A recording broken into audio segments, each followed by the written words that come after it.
하나님, 이건 아니죠. 어떻게 한 명도 아니고 두 명도 아니고 세 명이나 주십니까? 그렇게 하나님께 원망을 하면서 오빠들이 소중하다는 것을 알지 못했어요. 그러다 시간이 흐르고 오빠들이 점점 커가면서 군대도 다녀오더니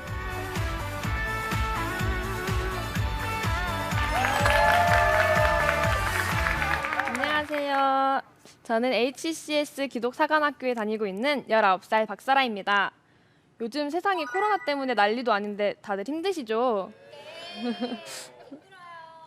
저희 가족도 지금 긴급 상황이에요. 저희 가족은 엄마, 아빠, 오빠 하나, 둘, 셋, 그리고 마지막 저까지 모두 6명이에요. 기숙학교에 다니는 저는 3주에 한 번 집에 가서 가족을 만날 수가 있는데요. 평소에 같이 부대 껴서 살 때는 몰랐는데 학교에서 이렇게 떨어져 살다 보니까 괜히 보고 싶고 그립더라고요.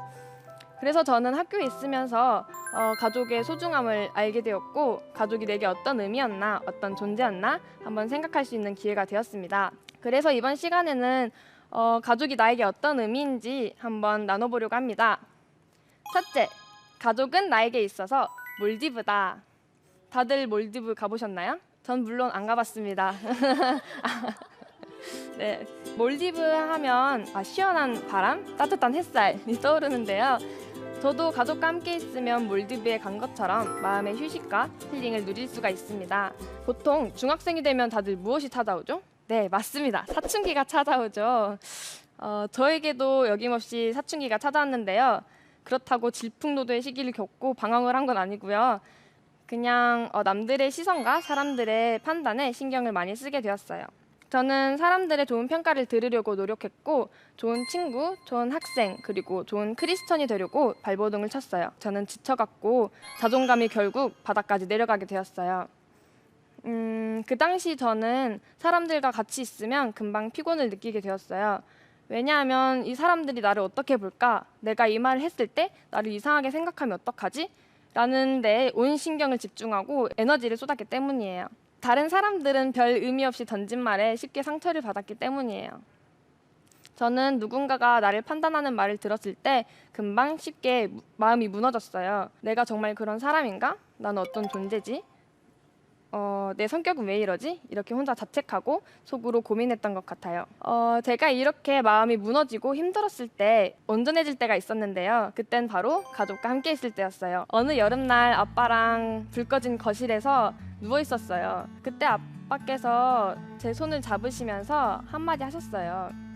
원래 저희 아빠는 평소에 장난이 진짜 많으시고 저를 괴롭히고 놀리는 걸 좋아하셔서 평소에는 장난기 가득한 목소리신데 그때만큼은 정말 진지한 목소리로 제게 말씀하셨어요. 설아야, 아빠가 설아를 얼마나 사랑하는지 알지? 그때 저는 아빠의 진심이 담긴 사랑의 마음을 느낄 수가 있었어요. 이렇게 들으면 조금 오글거릴 수도 있는데 그 당시 힘들었던 저에게는 굉장히 큰 위로가 되었습니다. 또 하루는 학교에서 생활하다 보면 지칠 때가 있잖아요. 그날은 제가 유난히 작아 보이고 또 저의 편이 아무도 없는 것처럼 느껴지던 날이었어요. 도저히 안 되겠어서 엄마한테 전화를 걸었어요. 자다 깨신 엄마가 저의 울음 섞인 전화를 받으시고 처음에는 놀라셨지만 묵묵히 저의 이야기를 들어주셨어요. 그리고 저의 마음을 헤아려 주시고 기도로 위로해 주셨어요. 사실 엄마는 제게 특별한 행동이나 말을 해주지 않아도 저는 엄마가 조용히 안아주시기만 하면 엄마 품 안에서 위로를 얻고 사랑을 느낄 수가 있어요. 이렇게 저는 가족과 함께 있을 때면 나를 정말로 사랑하는구나 이것을 알 수 있었어요. 나를 사랑한다는 걸 머리가 아닌 마음으로 알게 되니까 큰 힘이 되고 위로가 되었어요. 그리고 가족 앞에서는 꾸밈없이 당당하고 편안한 저를 발견하게 되었지요. 나를 사랑한다는 사실 하나가 저의 마음속에 있던 불안과 두려움을 없애준 것이죠. 저의 낮은 자존감이 한 번에 회복된 것은 아니었지만 나 자체를 사랑해주고 제가 꾸미지 않아도 내가 가면 속에 숨어있지 않아도 사랑해주는 가족 안에서 저는 큰 힘을 얻고 위로를 얻었습니다. 둘째, 나에게 있어서 가족은 키다리 아저씨다. 다들 키다리 아저씨를 아시나요? 키다리 아저씨는 뒤에서 지켜봐주고 도움의 손길을 내밀어주는 사람을 말하죠.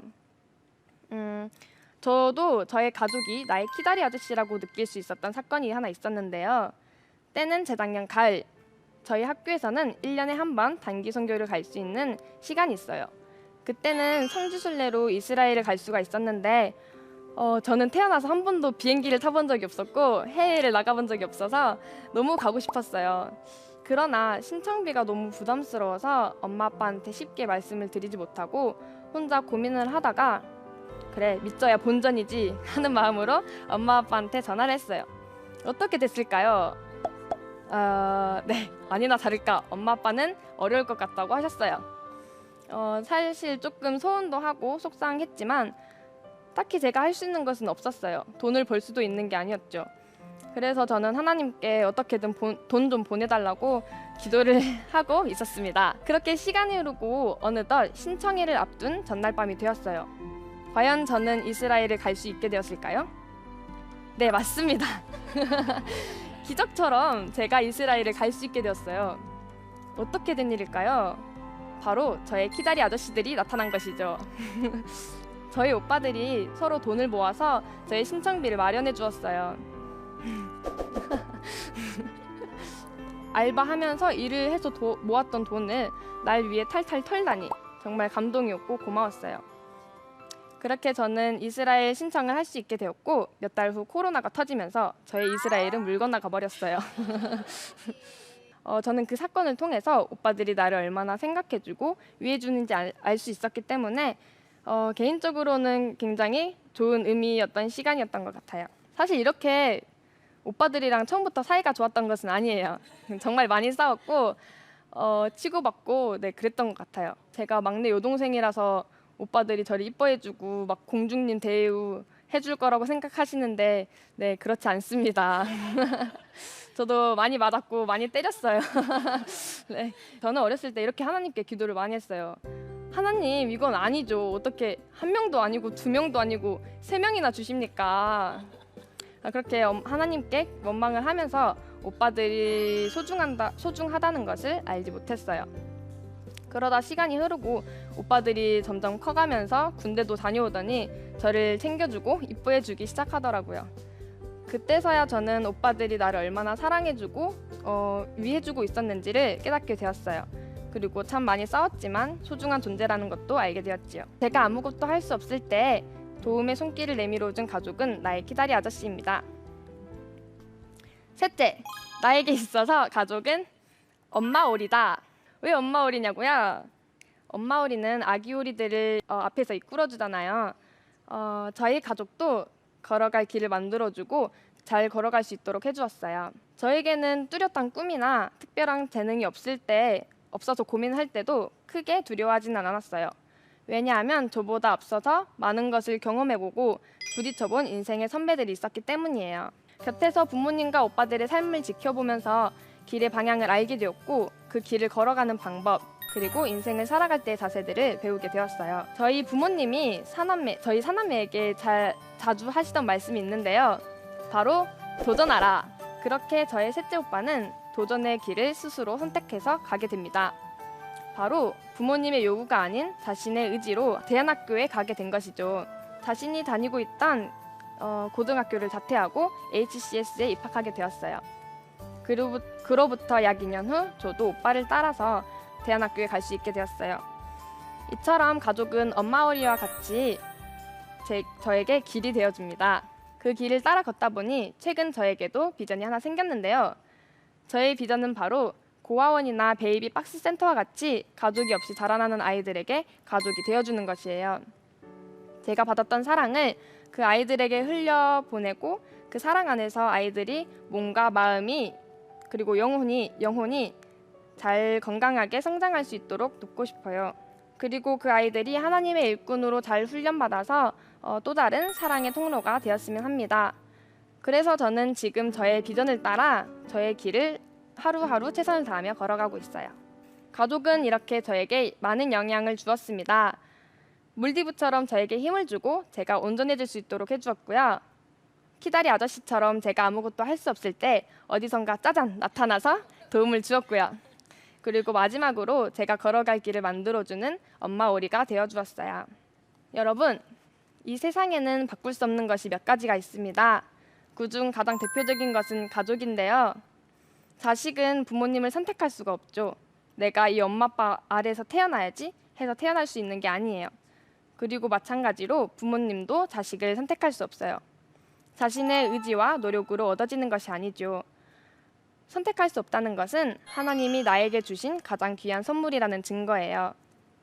그리고 그 선물 안에는 하나님이 자신의 계획과 사랑을 넘치도록 부어주셨어요. 그것이 때로 우리 눈에 보이지 않고 인정되지 않아도 말입니다. 짧게 간추린 저희 이야기만 들으면 저희 가족이 대단해 보이고 사랑이 넘쳐나고 완벽한 것처럼 보일 수 있는데요. 사실 저희 가족도 여느 가족처럼 아픔이 있고 힘듦이 있어요. 하나님의 선물인 가족 안에서 누군가는 상처를 주고받았을 것이고 또 누군가는 아픔의 과정을 겪었을 거예요. 그러나 그 가족 안에도 하나님의 분명하신 계획이 있다는 것을 말씀드리고 싶어요. 완벽한 가족은 없습니다.